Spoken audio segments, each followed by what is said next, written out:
This potentially might not go well, but I'm gonna do it anyways. I've got the Eahora Romeo Ultra II. An e-bike that can keep up with cars. A dual motor e-bike with a top speed of over 50 miles per hour. Okay. If you guys like powerful e-bikes, this is about as powerful as it gets. This has got dual motors, 2,500 watts in the front and 2,500 watts in the rear. That's 5,000 watts nominal with a peak of 6,000 watts. That's a lot of power. To give you a comparison of how big of a difference in power that is compared to a regular e-bike, I've got one right here. This is the Monarch Marker. This one has a 750 watt motor. The peak output for that is around 900 watts, if that. So 900 compared to 6,000. Out of the box, it's set to 28 miles per hour. But what you're gonna wanna do is turn it on, hold down the plus and minus button to enter the advanced settings. This is where you can adjust the speed from 1 to 62 miles per hour. You can set how much power you want per level, 1 through 5. So right now it's set at 20, 40, 60, 80, and 98. When you first turn the bike on, only one of the two wheels lights up. So right now there's power to the rear wheel. It switches to the front motor, hit it again for dual motors. All right, well, let's start off simple. Go to speed mode 1, dual motors. Here we go. Man, that power off the line spun the front wheel, and then it's like, no, speed mode 1. We're gonna stop you at 12 miles an hour. 2, whoa, huge boost, okay. There's 25, speed 3, holy crap. 36, 4. Oh, and it kicks up again. This is crazy. It's like Back to the Future. Woo! There's 45, 48, 49. There's 50, 51. Oh, that is so much fun. 51 miles an hour. Good grief. Each of these motors puts out 120 newton meters of torque. Combine that and that's 240 newton meters. That's a lot of torque. Gotta go back out here. That bike is only hitting about 80 newton meters. And the more torque you have, the faster this is gonna be off the line. I got a block right up there. I'm on the 5th speed mode, dual motors. Here we go. Good night. That front wheel just tears off. There's 30, there's 32, there's 37, there's 40. 41 miles an hour at one block. This thing is Eahora's largest battery to date. All of this is the battery. It is encased in a cage. There's a handle that you're gonna need if you take this out and carry it with you. It's a 60 volt, 80 amp hour battery. Just humongous. Wait, come with me. This battery is a 48 volt, 15.5 amp hour. The higher the amp hours, the bigger the battery size. That's 15.5. That is 80. The range rating on this is anywhere from 104 to 235 miles. Now that range rating is only for pedal assist. With the throttle, you can get up to 76 miles. 100% battery life. Let's crank the second motor on. Set this to speed mode 5. Start workout.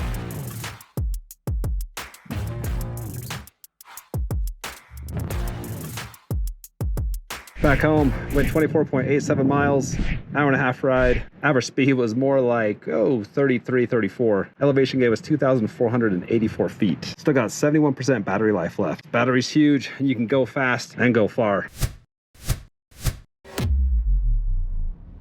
The hill climbing rating is in degrees. They say it can climb up to 45 degrees. The steepest hill I could find in my area was a 20% grade. Hill test is right there. This is a 20% grade.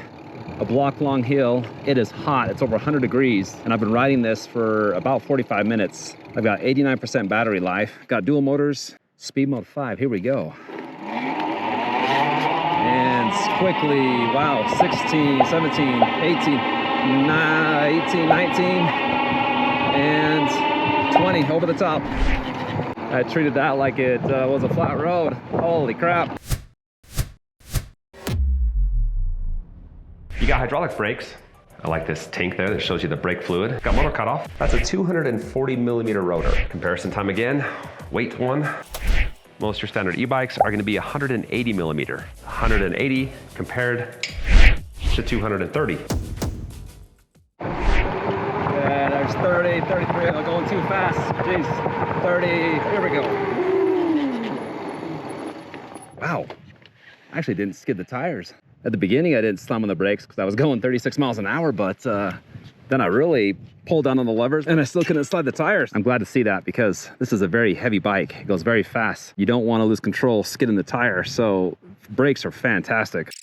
25, 26. This is where I hit the brakes and that's where I stopped. I was going 36 miles per hour and that is just over 60 feet. The frame on this is massive. You're sitting up quite high. This is almost 180 pounds, which is 100 pounds more than that fat bike I was showing you. And this can hold 500 pounds. It's got a fixed seat and a very wide mountain bike style handlebars. And it handles a little bit different.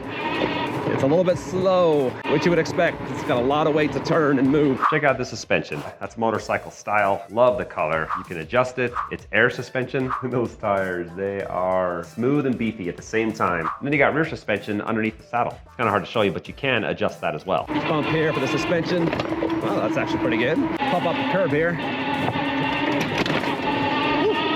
It's rough. This trail doesn't look bad, but it is because they take horses on this, and so you have a bunch of hoof marks.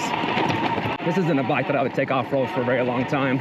It's just so dang heavy, and so when you hit a bump like that, it feels like it slowly travels throughout the frame. And then the battery is not completely locked in, so that noise you heard is not the suspension, it's the battery moving around a little bit. If you find yourself off-road, just go slow. Nothing really too special about the grips. I've definitely felt nicer grips for a bike in this price range. The control pad's basic. The LCD screen is gorgeous though. I do like that.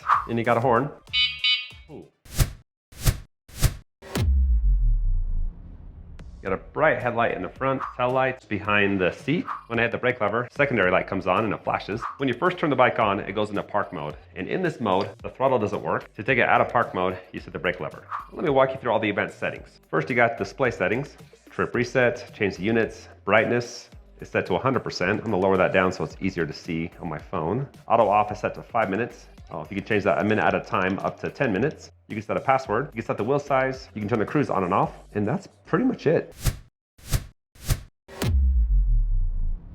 This bike delivers a top speed of 51 miles per hour. I hit 41 miles per hour in one block. You got more than enough power for hills. The battery is just massive with a potential range of over 200 miles, and it's a pretty smooth ride on the pavement. I wouldn't take this bike off-road, it's just too heavy and big. And when you hit bigger bumps, the battery does shift and bounce around a little bit, and it's got a high price tag. But that's kind of what you pay for if you want a bike that goes fast and far. I was averaging 35 miles per hour. I hit 25 miles and I still had 70% battery life left. So if you're looking for a bike that can go far and go fast, this is a good option. If you want to pick it up, I've got a discount code in the description. If you have any questions, leave a comment. And that's it. So thanks for watching, and I'll see you next time.